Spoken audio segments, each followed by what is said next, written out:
Bonjour à tous. Alors, il y a eu pas mal d'événements cette semaine. Du côté des banques centrales, il y a eu la réunion des banquiers centraux à Sintra, au Portugal. Très belle ville d'ailleurs que je vous conseille de visiter parce que je l'ai faite, elle est très sympathique, très belle.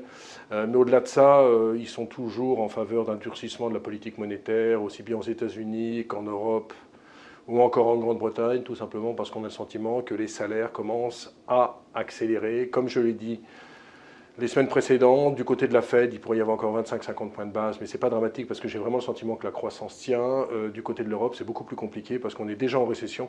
Et il ne faudrait pas donc qu'on accélère ce processus de récession en augmentant encore les taux. La balle est vraiment dans le camp de Christine Lagarde. Et je n'aimerais pas être à sa place parce que je considère quand même qu'elle est beaucoup trop dure dans ses discours en termes de politique monétaire. Sinon, sur les actions, il y a eu pas mal d'activités. Dans notre petit monde des small et micro caps, il y a eu encore deux opérations financières. Easy Group racheté par un éditeur de logiciels américain avec une prime de 55%, 155 € par action, alors qu'on valait à peine 105 €. Et puis Orapi, produit d'hygiène professionnelle, racheté par Paredes avec une prime de 25%.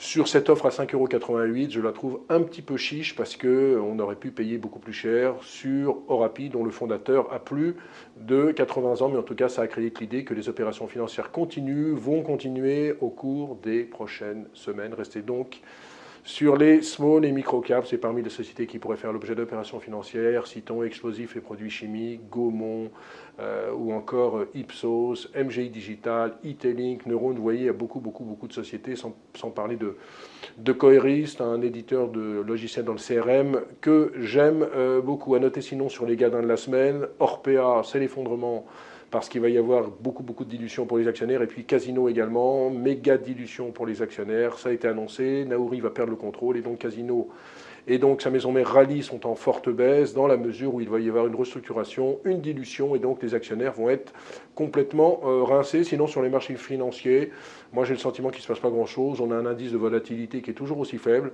il n'y a pas vraiment de catalyseur à la hausse, il n'y a pas vraiment de catalyseur à la baisse. J'ai le sentiment que c'est vraiment l'ennui qui l'emporte. Mais heureusement, il y a le Tour de France qui va commencer et bientôt Wimbledon. On pourra faire d'autres choses, mais en tout cas, c'est assez calme quand même sur les marchés financiers. Voilà, excellente journée, excellent week-end. On se retrouve la semaine prochaine.